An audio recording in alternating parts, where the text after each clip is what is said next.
La discipline positive, le principe, c'est rester positif et essayer de trouver des stratégies pour parler de manière positive et concevoir nos enfants de manière positive. Donc, première petite chose, on va appeler ça des habiletés. Les petites techniques, là, c'est les habiletés parentales, on appelle ça, ou des habiletés professionnelles. Donc, la première habileté que j'ai, c'est quand je veux les intéresser sur quelque chose d'important, j'utilise des mots scientifiques, des jolis mots, des mots compliqués, ça leur parle. Par exemple, première habileté, moi, ça m'horripile qui se traînent par terre, mes enfants les premiers. Hein. Donc, quand c'est comme ça, je leur dis « Mais tu es un bipède, tu te souviens que tu es un bipède ?» Et le mot bipède, ils adorent, donc tu te rappelles que quand tu es un bipède, tu marches sur tes pieds. Donc, dès qu'il y en a un qui fait une glissade, « Oh, mais tu es un bipède !» Hop, ils repartent en bipède. Première habileté, ouais, parce que chez moi, c'est ça, j'ai pas envie que mes enfants se traînent par terre. Je vous dis que des secrets. Deuxième habileté, faire des phrases positives. Donc, en discipline positive, et on dit, et on sait de toute façon, c'est pas qu'en discipline positive, que le cerveau, il n'entend pas la négation, mais adulte comme enfant en fait. Donc vous imaginez bien que si notre cerveau il a du mal à entendre la négation, les enfants encore moins. Par exemple, je vous propose vous faites le jeu avec moi, concentrez-vous, je vais vous demander de ne pas penser à une girafe. Ne pensez pas à une girafe. Forcément, vous avez pensé à une girafe. Ben, les enfants c'est pareil. Du coup, si je leur dis ne cours pas, ils vont avoir envie de courir. Ne crie pas, ils vont avoir envie de crier. Ne tape pas ta sœur, ils vont avoir envie de taper leur sœur. Donc le but du jeu c'est d'essayer de retourner sa langue cette fois dans sa bouche avant de parler et de trouver une autre manière de dire. Donc au lieu de dire ne cours pas, on dit marche. Au lieu de dire ne crie pas, on dit fais la petite voix, ne claque pas la porte, ferme doucement la porte. Voilà, ça c'est la deuxième habileté. Troisième habileté parentale et professionnelle, c'est que les enfants ils sont ce qu'on dit d'eux. C'est-à-dire que si vous dites à votre enfant, ou si moi je tiens à mes élèves, « Oh mais non, t'es pas mignon, hein. Ah mais non, t'es pas gentil, ah mais t'es maladroit, oh t'es pas doux avec tes mains, oh... » Que des choses comme ça, ben en fait, ils vont être ça. Parce que leur cerveau, il fonctionne comme ça. Si je leur dis qu'ils sont comme ça, ils vont être comme ça. Donc la stratégie, c'est de n'avoir que des paroles valorisantes. Alors on les laisse progresser à leur rythme pour toutes les choses qu'ils font pas bien et on leur montre comment faire mieux, sans signifier qu'ils le font pas bien. Et par contre, de toujours valoriser tout ce qu'ils font bien. Mais qu'est-ce que tu es doux, qu'est-ce que tu parles bien, qu'est-ce que tu es calme, quand, voilà. Parce que je sais qu'ils sont pas calmes la plupart du temps, mais c'est trouver des choses positives à dire de vos enfants. J'y arrive avec les miens, alors que franchement, c'est un enfer. Alors, voilà, je craque complètement. Qu'est-ce que j'ai comme autre habileté à vous proposer? Ah oui. Ah oui, si, dans la même habileté, valoriser que si vous avez plusieurs enfants, valoriser ce que fait l'autre frère ou l'autre sœur, par exemple. Oh, qu'est-ce que c'est agréable d'avoir un enfant qui met la table. Vous avez vu, ma chienne met la table. Qu'est-ce que c'est sympa. Oh, mais il a fait son nid tout seul. Voilà. Et en fait, on valorise tous les bons comportements et ça rentre plus facilement. Enfin, en tout cas, moi, dans la classe, quand je le fais. Oh, merci, machin, d'être venu t'asseoir. Oh, merci d'avoir si bien rangé ta chaise. Ils sont tous en train de vouloir faire la même chose. Faire bien, quoi. Les enfants, ils ont envie de bien faire, en fait. Habileté numéro 4. Si vous voulez mettre votre enfant au travail, avec du travail que vous avez choisi ou du travail que j'ai proposé, dites-leur, je vais vous expliquer dans une autre vidéo plus tard, mais mets ton cerveau en attitude de travail, comme ça. Vous leur dites ça. Je referai une vidéo après pour vous expliquer. Mets ton cerveau en attitude de travail, comme ça. Ils savent.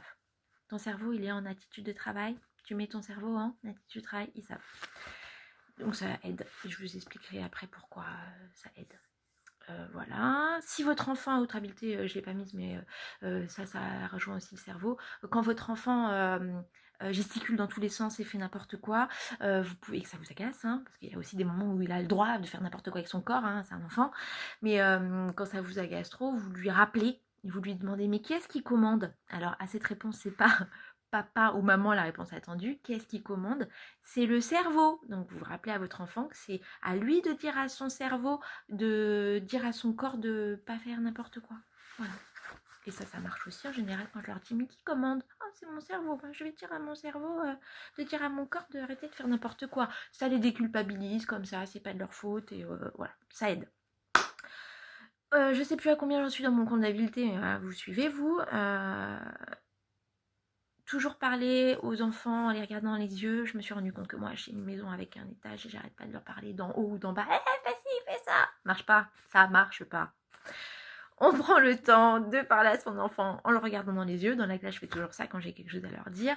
Je leur dis en général, viens me voir ou je me déplace. Le regarder dans les yeux et dire, exprimer une consigne.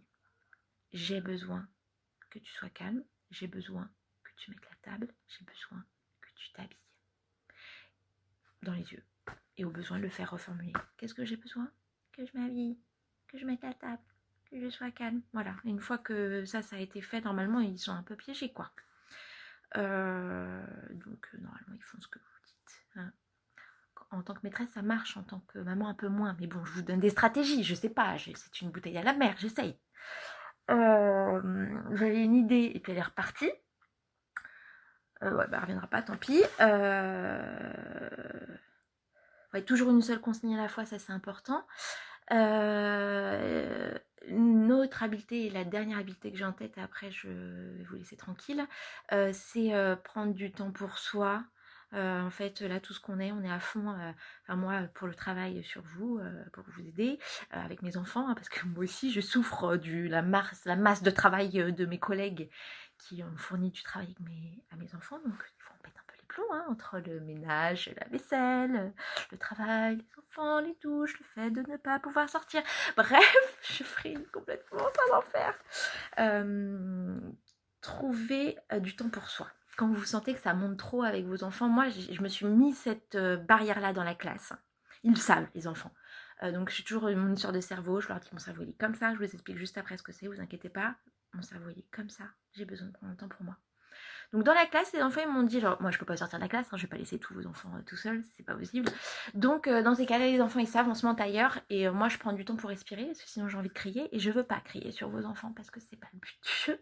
Donc ils savent que quand mon cerveau il est comme ça, on s'assoit tous et moi je prends un temps pour respirer. Donc vous je sais pas, accordez-vous un temps, pause, stop, 5 minutes pour vous. Même si c'est pas 5 minutes, même si c'est 2 minutes. Moi, dans la classe, je me mets en position de yoga et on respire et je veux plus un bruit.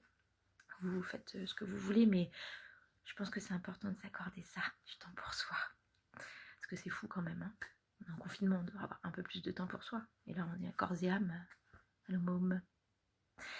Donc voilà, c'est tout ce qui me vient pour là tout de suite maintenant pour vous donner des petits conseils d'habileté parentale parce que ben ouais, être maîtresse ou être maître, c'est aussi beaucoup la gestion de classe, donc beaucoup la gestion de l'humain et beaucoup la gestion du développement de l'enfant.